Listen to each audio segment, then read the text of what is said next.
Brillemos unidos. Hablar temas de la Biblia, pues es confrontar. Confrontar dos puntos importantes, que es la historicidad contra las creencias.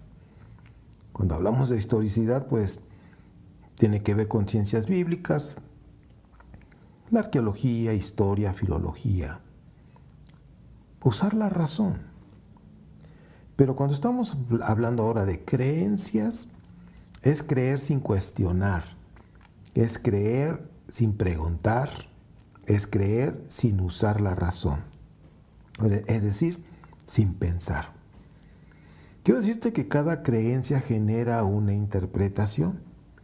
Entonces imagínate cada religión, cada denominación dentro de las mismas religiones, pues generan sus creencias, sus interpretaciones. Cada creencia religiosa, entonces, va a tener una interpretación sobre el tema de Melquisedec. En este episodio continuaremos con la lectura del libro Mitos Hebreos de Robert Graves y vamos a analizar pues lo que se ha registrado como historia, como mito, como leyenda, pero a ti te toca escoger qué pensar. Soy tu amigo Ernesto Rosas, transmitiendo desde México para todas las naciones, al infinito y más allá. Bienvenido a nuestro podcast. Brillemos unidos. Abróchate el cinturón porque comenzamos.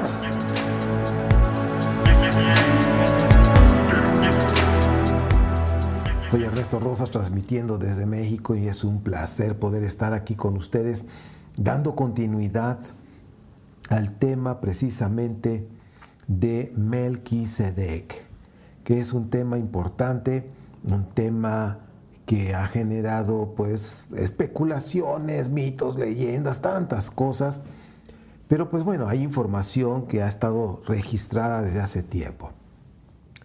Voy a continuar, estoy en la página 132 precisamente del libro Mitos Hebreos de Robert Graves y voy a seguir leyendo. Me quedé en el punto 2 y ahora vamos a leer el punto 3.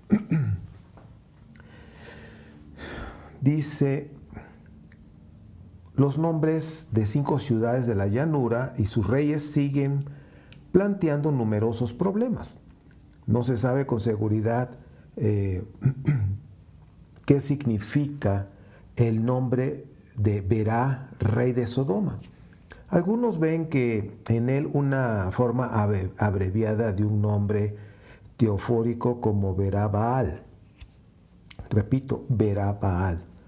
Encontrado en las inscripciones de Liyaneti en Arabia del Norte, que puede significar esplendor de Baal. Birsa, el nombre del rey de Gomorra, no ha sido explicado satisfactoriamente, aunque algunos lo relacionan con una antigua palabra semítica que significa pulga, la que en acadio tiene la forma de burshu y es empleada hasta el presente en arábigo como el nombre propio o como un nombre propio, burshu, así. Ahora, Adama ha sido identificada como Adama, donde viene en el Salmo 83:11 y Adam en Josué 3:16. Al presente, Tel Adamiyá, en la orilla oriental del Jordán, cerca de la desembocadura del río Jaboc. Si es así, Adama era el puesto de avanzada fronterizo más septentrional de esta confederación de 5 ciudades. El rey Senab llevaba un nombre regio que se repitió por siglos después de que, como el de un rey amonita, Sanibú, mencionado en la época de Tiglat-Pileser III en el año 745 al 727 antes de la era cristiana. La ciudad de Semeber, Sebollín, ha sido localizada tentativamente a la península de Lisán del Mar Muerto, donde hay un Widi Sabeille, pero otros sostienen que era de esas 4 ciudades, se hallaba una zona ahora que está cubierta por la parte meridional del Mar Muerto. Bela parece ser el nombre de un rey edomita, cuya ciudad era Dinabá, que menciona Génesis 36 del 32 al 33. Este nombre era corriente entre los hebreos, como dice Génesis 41, 21 y Primera de Crónicas 5, 8, y los árabes del sur, donde significa glotón. La ciudad real de Bela, Zoar, que significa pequeña, parece identificarse con Sucr, mencionada en las inscripciones de Tel Amarna y llamada Zoara por Josefo y Segor por Eusebio y los cruzados. Se hallaba al nordeste del Mar Muerto, probablemente en la moderna Tel el Zara. Zoar fue precisamente a un lugar que predominó en el mito de Lot como el único lugar pequeño que se salvó de la destrucción por Dios de las ciudades de la llanura, como dice Génesis 19, 20, 23. Pues bueno, hasta aquí está el punto 3. Simplemente está describiendo a los reyes que se habían levantado, en fin, y está describiendo los lugares territoriales y que de alguna manera también el libro de Génesis lo menciona. El punto 4 dice, hasta donde se extendía la tierra prometida, a quienes les había sido prometida, ¿en qué condiciones puede verse por los siguientes pasajes bíblicos? Por ejemplo, Génesis 12, 7, cuando Abraham desciende hacia el sur desde Arán y en medio Éufrates se le promete la tierra habitada por los cananeos para la descendencia en general sin condiciones, o para su descendencia, la descendencia de Abraham. En Génesis 13, 11 al 18, Abraham, ahora sí ya tiene la H, Abraham, cede amistosamente la llanura del Jordán a Lot, antepasado de los moabitas y amonitas, pero Dios repite su promesa a Abraham de que toda la tierra que puede ver hacia el norte y hacia el sur, hacia el este y el oeste, pertenecerá a sus descendientes.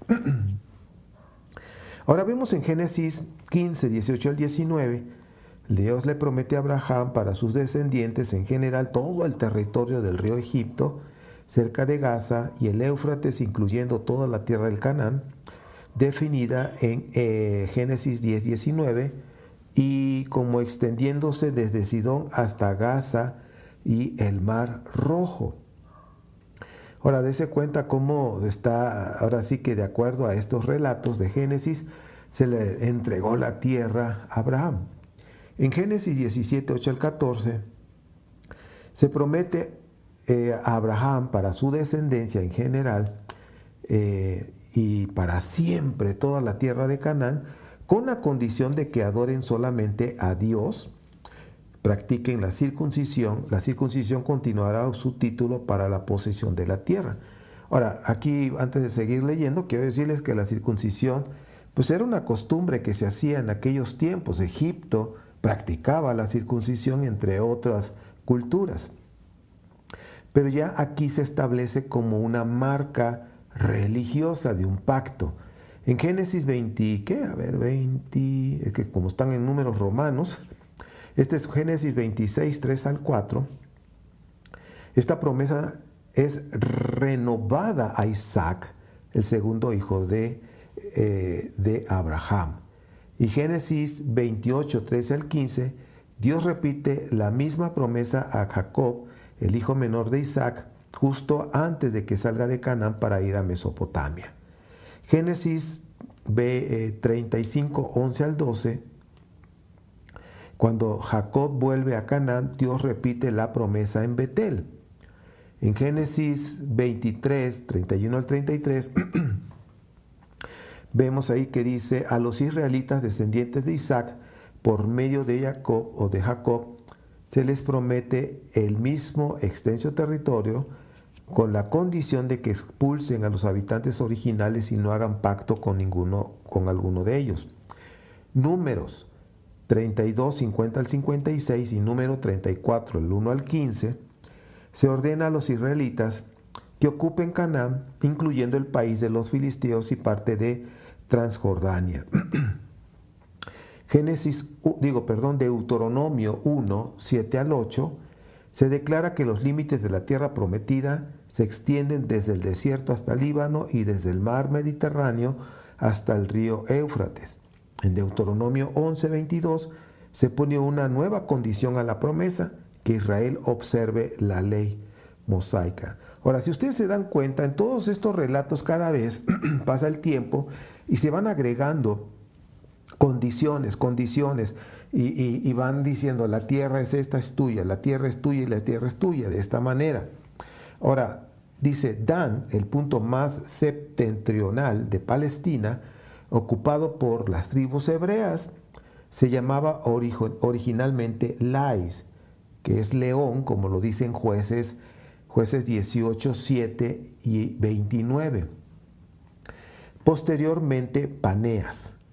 Era no solamente el lugar donde Jeroboam erigió un becerro de oro, como dice Primera de Reyes 12, 28 y 29, sino además famoso por una gruta consagrada a Pan y a las ninfas en la que nace el río Jordán. Me voy a detener ese lugar que está mencionando aquí el libro, la gruta consagrada a Pan y las ninfas. A mí me tocó estar ahí. Yo ahora sí que estuve precisamente donde hacían sacrificios, en donde estaban los nichos. Tengo fotografías en mi Facebook, Ernesto Rosas, cuando hice este viaje que Dios me permitió ese privilegio de visitar 2 veces Israel, y en el segundo viaje me tocó estar ahí, en esta gruta. Es impresionante, impresionante. Y precisamente ahí nace el río Jordán.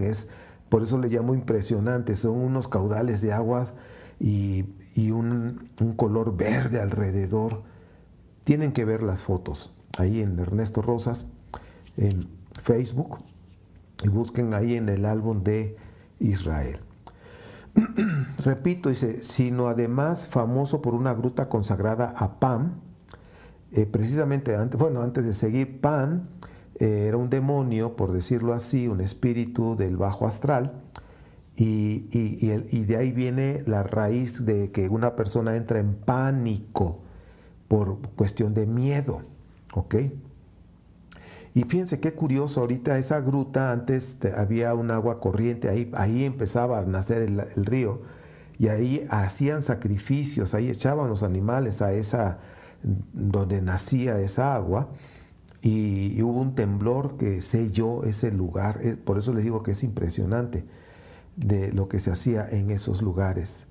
Bueno, entonces dice aquí que es una gruta consagrada a Pan y a las ninfas y a lo que nace en el río Jordán. Dice: y por un templo erigido en honor a de Augusto por Herodes el Malo.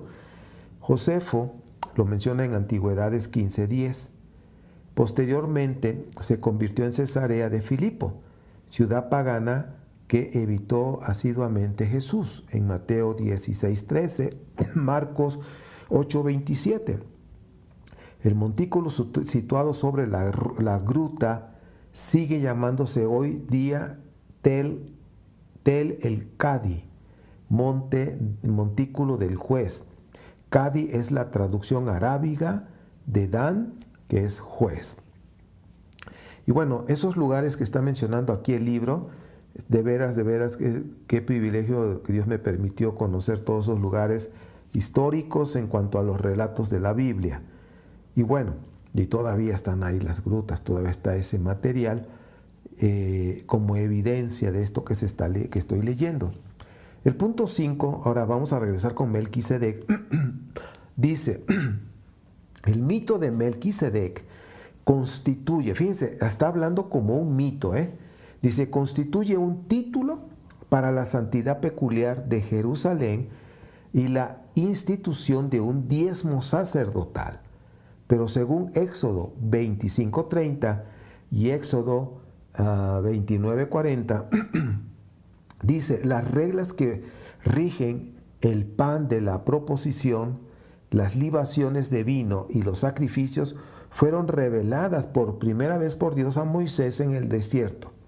Las leyes relacionadas con el diezmo eran también mosaicas, según Levíticos 27:30, Números 28:26.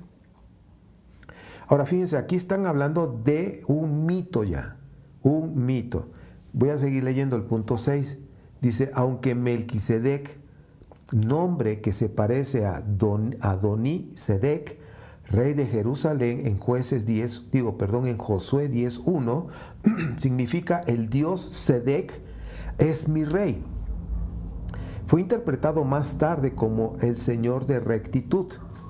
Sedec tuvo que haber sido el Dios de la ciudad de Salem, no el Dios de los hebreos, y no adorado de manera como el monoteísmo, o sea, no era adorado monoteísticamente.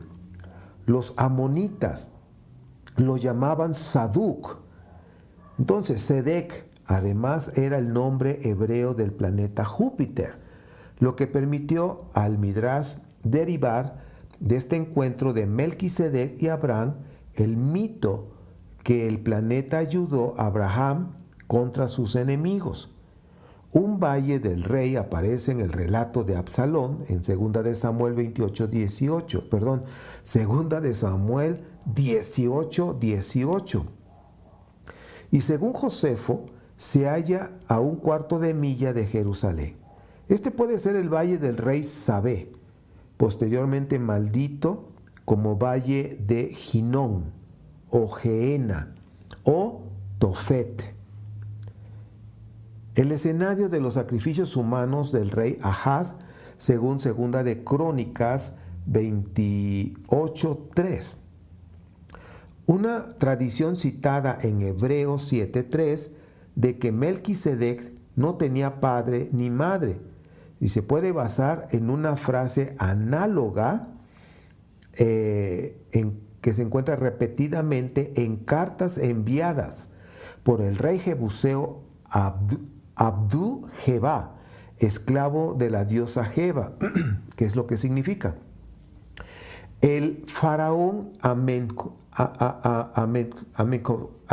Amenhotep III, repito, esas cartas que se escribieron fueron escritas al faraón Amenhotep III en el siglo XIV antes de la era cristiana, lo que significa que a su posición no dependía de su nacimiento, sino de la gracia del faraón.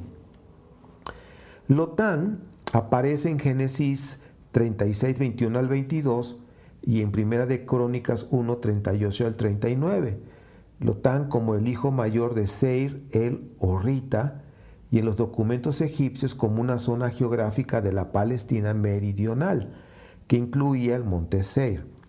Como los horritas o jurritas vivían en el monte Seir antes que llegaran las hordas de Ixos, Lot de Harrán, el sobrino de Abraham, puede ser muy bien otro personaje de ficción.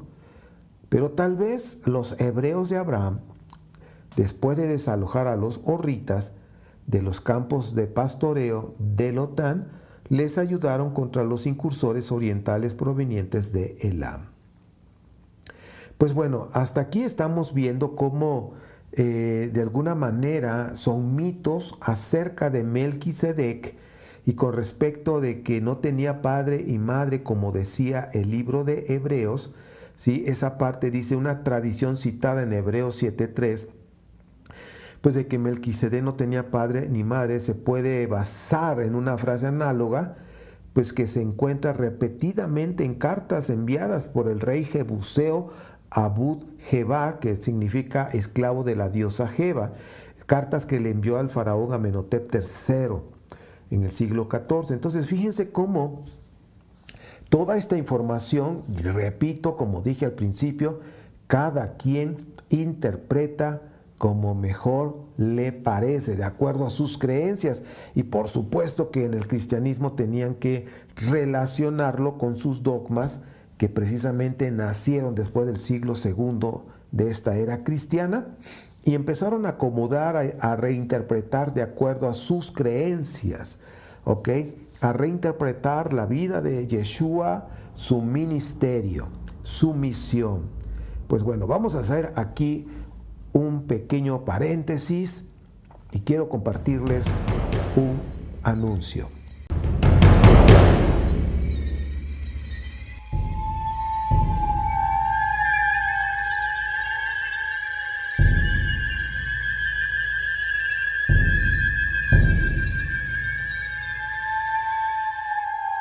Dimensión de los espíritus.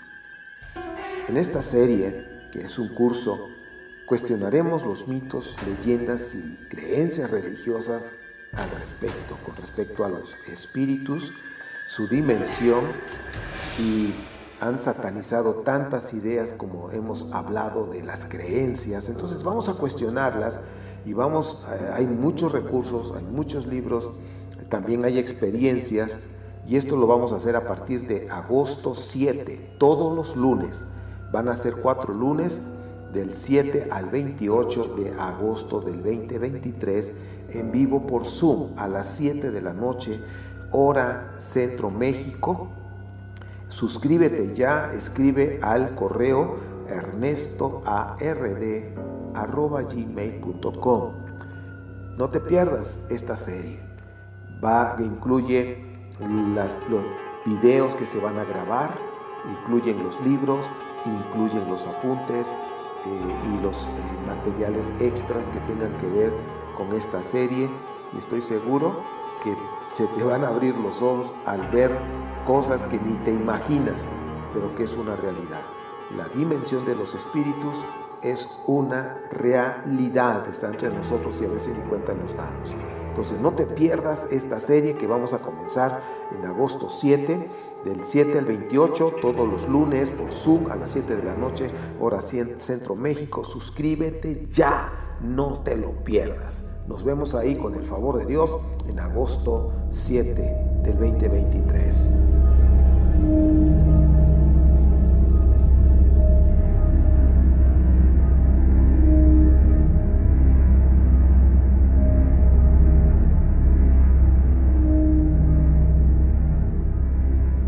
Bien amigos, ya estamos de regreso, ya para hacer el cierre de esta segunda parte del tema de Melquisedec. Estamos en el episodio 322, aquí en Brillemos Unidos. Y como ya les hemos dicho, estamos en iVoox, Spotify, Amazon Music, Apple Podcasts. Suscríbete, y si estás en Apple Podcasts, ayúdanos con las estrellitas para que esto se difunda más. Pues bueno, estamos hablando de Melquisedec, estamos en la segunda parte, y como les había dicho, pues si se dan cuenta, de acuerdo a todos los registros históricos, los están manejando como un mito acerca de Melquisedec. Ya les expliqué la razón por cuando decían que no tenía padre y madre, y pues era por las cartas que se hacían precisamente a un faraón, ¿sí? que fue al faraón Amenhotep III en el siglo XIV. Entonces dice ahí que lo que significa que su posición no dependía de su nacimiento, sino de la gracia del faraón. Entonces, pues esto es importante que nosotros lo podamos entender. ¿Cuál es la razón de que no tenía padre y madre? Había una razón, y que estaba registrado precisamente en el siglo XIV por las cartas que se le envió el rey jebuseo Abdub-Jebá al faraón Amenhotep III. Pues bueno, eso ya está explicado y lo manejan como un mito. Pues bueno, ahora vamos a cerrar, a terminar, y yo les he dicho, yo no comparto mis creencias, solamente te doy información. Yo te pido por favor que tú verifiques toda esta información, porque lo que viene en el libro, viene el sustento de dónde viene todo lo que se escribió en este libro. Mitos hebreos de Robert Graves. ¿ok? Y te invito a que tú puedas verificar. Ahora, es posible que según la religión que tú practicas o la denominación que en donde estás, seguramente tienen una interpretación con el tema de Melquisedec. Yo no te voy a decir si es correcto o no. O sea, ¿quién soy yo para estar diciendo si es correcto o no? Para nada. O sea, y es más, no es mi función. ¿Sí? Porque la verdad es que todos tenemos derecho a creer lo que querramos. O sea, cada quien puede creer lo que quiera. Y como siempre les digo, sé feliz. Pero yo me pregunto, con respecto al relato de Melquisedec, entonces, si es un mito, ¿cuál es el mensaje? ¿Cuáles son los mensajes que transmite este tema, este personaje Melquisedec? ¿En qué me ayuda a mí como persona? ¿En qué me ayuda a ser mejor persona? Por supuesto que si hay un mito y tiene un mensaje y ese mensaje me va a ayudar a ser mejor persona, pues por supuesto que hay que practicarlo, porque a eso vinimos, a crecer en luz, a ser mejores personas cada día y decir, como es la frase que yo he abrazado, hoy soy mejor que ayer, pero puedo mejorar mi propia versión. Y eso es todos los días, significa que al otro día, si el Eterno nos permite abrir los ojos un día más, tenemos la oportunidad de mejorar nuestra propia versión. Entonces, pues bueno, como yo les estaba diciendo hace un momento, ¿en qué me ayuda este relato a ser mejor persona? Pero también, hablando de las religiones, el cristianismo, el mesianismo, pues lo interpretan de acuerdo a sus dogmas y todo lo conectan con Yeshua de Nazaret. Bueno, son libres de conectar lo que quieran. Ya les dije, cada creencia tiene su interpretación. Ahora, viene otra pregunta. La manera en que lo interpretan el cristianismo, el mesianismo y el judaísmo, porque el judaísmo lo habla como un mito, la pregunta es, ¿eso afecta a la humanidad que no conozca este relato de Melquisedec? Que estamos hablando aproximadamente de, si somos 8,000 millones de seres humanos en la Tierra ahorita, un aproximado, pensemos que 5,000 millones que no saben de estos relatos, ¿les va a afectar en su vida? ¿En el cielo es relevante este tema de Melquisedec? Quiero decirles que en el cielo no existe religión. No existe. Miles de personas que han muerto, pero que han regresado a vida otra vez, que han resucitado, que han estado muertos unos minutos. Me ha tocado entrevistar a algunas personas con esa experiencia. Todos, y lo que he leído, todos han dicho que no existe religión allá en el cielo, en la otra dimensión.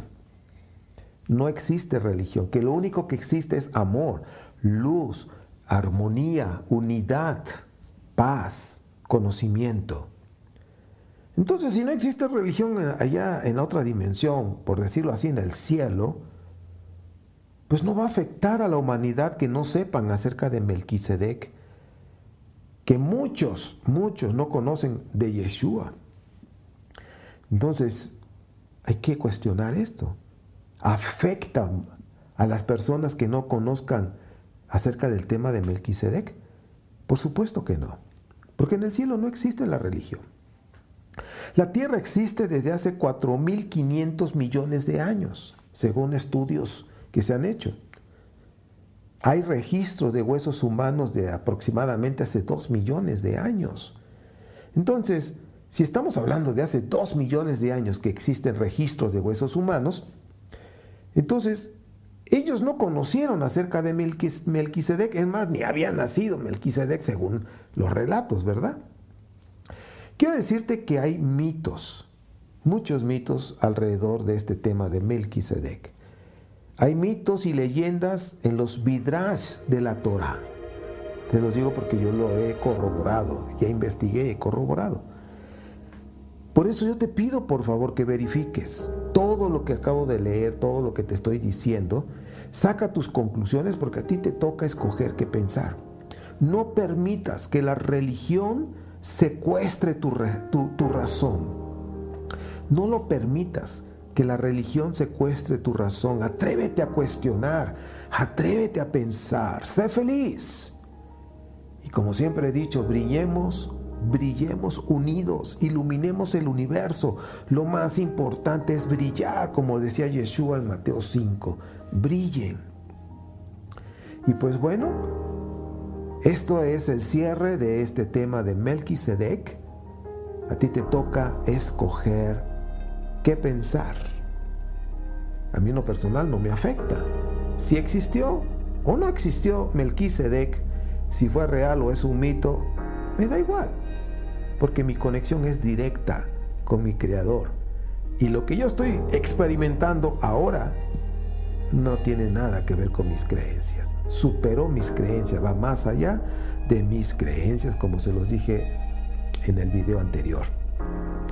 Pues bueno, amigos, si el Eterno lo permite, nos estaremos escuchando en otro episodio más de Brillemos, con temas importantes. Quiero decirte que hay temas aquí precisamente en los podcasts que no están en YouTube. Por eso a todos los amigos de YouTube, suscríbete en cualquier plataforma de los podcasts, iVoox, Apple Podcasts, Amazon Music, Spotify, el que más te guste, y síguenos porque hay episodios inéditos que solamente están en los podcasts. Pues bueno, con el favor del cielo nos vemos en el próximo episodio de Brillemos Unidos. Bendiciones. Si te gustó nuestro contenido, suscríbete en la plataforma que más te guste. iVoox, Apple Podcast, Spotify, Amazon Music. Envíanos un correo: ernestoard@gmail.com, o puedes usar el enlace en la descripción